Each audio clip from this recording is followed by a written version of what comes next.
డాకు మహారాజా బాలయ్య బాబు గారి అభిమానులు బాలయ్య బాబు గారిని ఎలా కోరుకుంటారో, ఎలాంటి ఫైట్ సీక్వెన్స్ కానీ, డాన్సులు కానీ, డైలాగ్ డెలివరీ కానీ ఎలా అయితే కోరుకుంటారో అలాగే ఉందండి. ఎక్కడా కూడా అసలు ఎక్కడ తగ్గలేదు సినిమా. అండ్ తమన్ గారు ఇచ్చిన బీజం అయితే మాత్రం ఐమాక్స్ లోనే 2-3 బాక్సులు షేక్ అయిపోతున్నాయి, బురుబురులు ఆడిపోతున్నాయి. ఆయన ముందే చెప్పాడు ఏదైనా రిపేర్లు ఉంటే చేయించుకోండి, ఎందుకంటే అది నా బాలయ్య బాబు గారికి ఈయనకున్న కనెక్షన్ ఏంటో తెలియదు కానీ, మరి మ్యాథ్స్మో చేస్తే కొడతాడో ఏంటో తెలియదు కానీ అసలు పిచ్చెక్కిచ్చేసాడు. అండ్ డైలాగ్ వర్షన్స్ కానీ ఇవన్నీ కూడా చాలా బ్రహ్మాండంగా ఉన్నాయి. పాప సెంటిమెంట్ బాగా వర్కౌట్ అయింది. అండ్ ఆడియన్స్ అంటే వీళ్ళు కొంతమందే చూడాలి, బాలయ్య బాబు ఫ్యాన్సే చూడాలని ఏం లేదు, ఫ్యామిలీ ఆడియన్స్ అందరూ చూడొచ్చు. అండ్ ఓర్వశీ సాంగ్ దబిడి దిబిడే సాంగ్ అయితే మాత్రం అదిరిపోయింది. అంటే నాకు తెలిసి ఒక 2-3 సినిమాలు ఒప్పుకోదు అమ్మాయి, ఎందుకంటే వాయించి పాడేశాడు, దబిడి దిబిడిని వాయించేశాడు. అసలు చాలా బ్రహ్మాండంగా ఉంది. అండ్ బాలయ్య బాబు గారు ఫస్ట్ హాఫ్ సెకండ్ హాఫ్ కూడా ఎక్కడ పేరు పెట్టాల్సిన అవసరం లేదు. అంటే బాలయ్య బాబు గారు ఫైట్లు చాలా డిఫరెంట్గా ఉంటాయి, ప్రతి సినిమాలో కూడా డిఫరెంట్గా ఉంటాయి. ఇందులో 5 రూపాయలు మ్యాగీ ప్యాకెట్ తింటూ ఫైట్ చేస్తాడు, ఒక క్వార్టర్ మ్యాన్స్ హౌస్ పెట్టుకుంది. అసలు మ్యాన్స్ హౌస్ ఓనర్ ఎవడో తెలియదు కానీ బాలయ్య బాబు గారి బ్రాండ్ పడిపోద్దేమో కొన్నాళ్ళకి. ఒకటి ఏంటంటే సంక్రాంతికి ఒక మాస్ హిట్ అండి. నా గేమ్ చేంజరు, పుష్ప, లేకపోతే రేపొద్దున సంక్రాంతి సినిమాలకి వీటికి పోల్చాల్సిన అవసరం. ఏ సినిమాకి ఆ సినిమా, ఒక సినిమా హిట్ అవుతుంది, ఒక సినిమా ఏదైనా అవుతుంది, యావరేజ్ అవుతుంది, లేకపోతే ఏదో అవుతుంది, ఏ స్టైల్ ఆల్ది. ఎందుకంటే బాలయ్య బాబు గారి సినిమా మాస్ హిట్. రేపొద్దున ఎవరు అబ్బో ఎవరైనా గమ్ముని అన్నాడంటే కొట్టేస్తారు గమ్ముని ఎవరో ఒకళ్ళు. ఎందుకంటే ఇది ఎక్కడ పేరు పెట్టడానికి లేదు, ఇక్కడ ఈ సినిమాకి ఎవ్వరు పేరు పెట్టడానికి లేదు. చాలా నీట్ గా ఉంది. ఇది బాగాలేదు అది బాగాలేదు అనడానికి లేదు. ఎంతమంది సినిమా చూసారు కదా. Daaku Maharaaj seriously cinematic brilliance అన్నమాట. Undoubtedly it's going to be it's a masterpiece. అంటే ఎలా ఉందంటే ఇప్పుడు వచ్చేసి మనం బాలకృష్ణ గారి మూవీస్ అంటే మనము లైన్ ఏలో మనం చెప్పే మూవీస్ ఏంటంటే సమరసింహారెడ్డి, నరసింహనాయుడు, సింహ, లెజెండ్, అఖండ ఇలా కొన్ని చెప్తాం కదా మనము. ఆ లైన్ ఏలో లైన్ 1 అయితే మనం వచ్చేసి డాకు మహారాజును కూడా చేర్చేయచ్చు అనమాట. నిజంగా నాకైతే చాలా బాగా నచ్చింది. అంటే ఒకటి బ్రో, ఈ సినిమా ఏంటంటే స్టోరీ లైన్ అంత కొత్తది ఏం కాదు. అంటే మంచి వాటర్ గురించి తీసుకున్నప్పటికీ బాలకృష్ణ గారి ప్రీవియస్ మూవీస్ లో ఉన్న సిమిలర్ స్టోరీ లైన్ ఉన్నప్పటికీ ఎగ్జిక్యూషన్ కావచ్చు, బీజిఎం కావచ్చు, సినిమాటోగ్రఫీ ముఖ్యంగా అంత నెక్స్ట్ లెవెల్లో ఉంటుంది అనమాట. మనం నిజంగా చాలా బాగా ఎంజాయ్ చేస్తాము. అరే తెలుగు సినిమాలో ఇంత మంచి సినిమాటోగ్రఫీ అని మనకు అనిపిస్తుంది. అంటే ఇప్పుడు ఒకటే చెప్తున్నాను, డాకు మహారాజు మూవీలో వచ్చేసి మనకు లార్జర్ దాన్ లైఫ్ హీరోయిజం ఉంటుంది, ఇంటెన్స్ యాక్షన్ ఉంటుంది, పవర్ ప్యాక్డ్ డైలాగ్స్ ఉంటుంది, ఎలక్ట్రిఫైయింగ్ పర్ఫార్మెన్స్ బై బాలకృష్ణ గారు ఉంటుంది అనమాట. And more than all of that ఒక బ్యూటిఫుల్ రిలేషన్ ఉంటుంది, మేనమామ మేనకోడల్ కైండ్ ఆఫ్ రిలేషన్షిప్ ఉంటుంది. అంతా బాగా కవర్ చేస్తారు బ్రో. బాబీ కొలి గారు వచ్చేసి అంటే తమన్ గారు అయితే బీజిఎం ఇరగదీస్తారు. అండ్ బాలకృష్ణ గారు కూడా చాలా సెటిల్ గా చేశారు. Definitely it's a block buster movie అనమాట.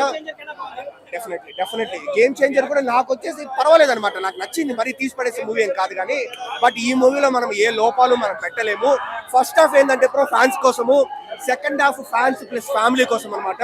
సో ఓవరాల్ గా ఏంటంటే ఫ్యాన్స్ కావచ్చు, ఫ్యామిలీస్ కావచ్చు, ఇద్దరు వచ్చి ఎంజాయ్ చేయొచ్చు. అండ్ డైలాగ్స్ లేదు అని అంటున్నారు కానీ బ్రో కుప్పలు డైలాగ్స్ ఉన్నాయన్నమాట. కోళ్ళు కోసినంత ఈజీగా గొంతుకలు కోసుకుంటూ వెళ్ళిపోతాను, నీకు నాకు వారేంట్రా, సింహం నక్కల మీద పడితే దాన్ని వారనరా, లఫ్ట్ హంటింగ్ అంటారు.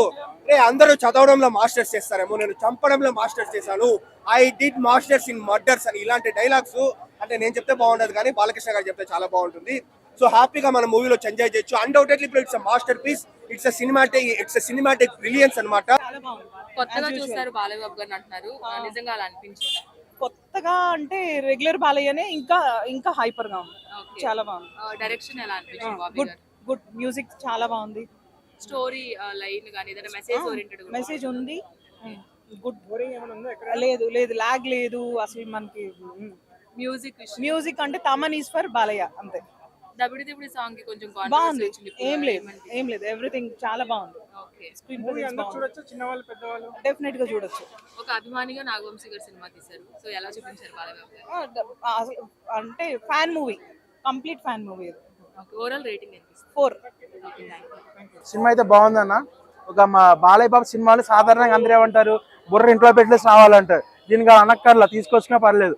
అండ్ మనకి ఇందులో స్టోరీ ఉంది. స్టోరీ వచ్చేసి మనకి రొటీన్ స్టోరీ, కొత్త కథ ఏం కాదు, కొత్తగా తీయలేదు. రొటీన్ స్టోరీ, రొటీన్ మెసేజ్, కొత్తగా ఏం లేదు. బట్ స్టార్టింగ్ నుంచి మనకి మూవీ స్టార్టింగ్ దగ్గర నుంచి ఒక ఎగ్జైట్మెంట్ అనేది క్రియేట్ చేస్తారు. కథ ఏదైనా మనకి ఆడియన్స్ ఎగ్జైట్మెంట్ క్రియేట్ అవ్వాలి. ఆ ఎగ్జైట్మెంట్ అయితే స్టార్ట్ నుంచి క్రియేట్ చేసుకున్నారు బాబీ అయితే. అక్కడ నుంచి మనకి ప్రీ ఇంటర్వ్యూలో ఎగ్జైట్మెంట్ తోనే వెళ్తుంది. ప్లస్ సరదాగా పాప సెంటిమెంట్ అన్నట్టు. అండ్ బాలయ్య బాబు కూడా లుక్ వైజ్ కూడా చాలా బాగుంటాడు ఇందులో, కొద్దిగా యంగ్గా కూడా కనిపిస్తాడు ఇందులో. అండ్ తర్వాత ప్రీ ఇంటర్వెల్ దగ్గరికి అయితే ఇంకా తమన్ డ్యూటీ మొదలెట్టాడు. ఇంటర్వెల్ దగ్గర ఎప్పుడైతే తమన్ డ్యూటీ మొదలెడతాడో ఇంటర్వెల్ కార్డ్ పడే వరకు జై బాలయ్య అని అరుస్తూనే ఉన్నాడు థియేటర్లో. అండ్ మధ్య మధ్య డైలాగ్స్ ఉంటాయి, అయితే మనకి బాలయ్య బాబుకి సూట్ అయ్యే డైలాగ్ లేవు, ఇంకెవరు సూట్ కావు అటువంటి డైలాగ్లు ఉన్నాయి. సో అంత రేసిగా ఫస్ట్ హాఫ్ ఉంటుంది. సో అంత రేసి ఫస్ట్ హాఫ్ వచ్చేప్పటికి సెకండ్ హాఫ్ చాలా ఎక్స్పెక్ట్ చేస్తాం.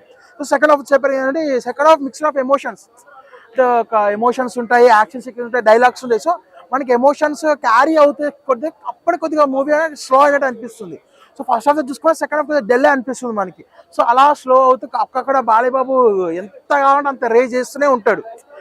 ఎమోషన్స్ దగ్గర స్లో అవుతుంది, బాలయ్య బాబు దగ్గర రేజ్ అవుతుంది మూవీ. సో అక్కడ తర్వాత చూసుకుంటే ఫస్ట్ హాఫ్ కొద్దిగా డెల్ అనిపిస్తుంది. సాంగ్స్ పరంగా చూసుకుంటే కనుక సాంగ్స్ బాగానే ఉన్నాయి. బాలయ్య బాబు ఇంకా వింటేజ్ స్టెప్పులు అన్నట్టు ఊర్వాసిని కొద్దిగా కొట్టే స్టెప్పులు అన్నట్టు ఏదో పాత సినిమా రీల్ చూసాను, ఒక హీరోయిన్ కొడుతూ స్టెప్పులు వేస్తారు, అటువంటి వింటేజ్ బాలని చూపించారేమో అనిపించింది. బట్ ఇంకా ఊర్వాసి ఒకసారి గ్లామర్ కోసం పెట్టారు, అది కూడా బాగానే ఉంది.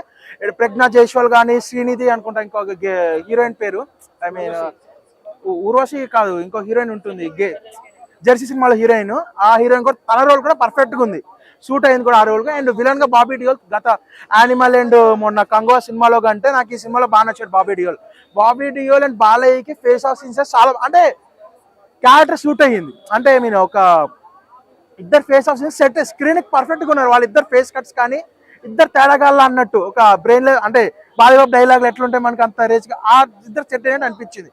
సో ఓవరాల్ గా సంక్రాంతికి చూసుకుంటే ఈ సినిమా కొద్దిగా పాజిటివ్ గానే ఉంది. నిన్న సినిమాతో పోల్చుకుంటే కనుక నాకు కొద్దిగా చాలా బెటర్ అనిపించింది ఇదైతే.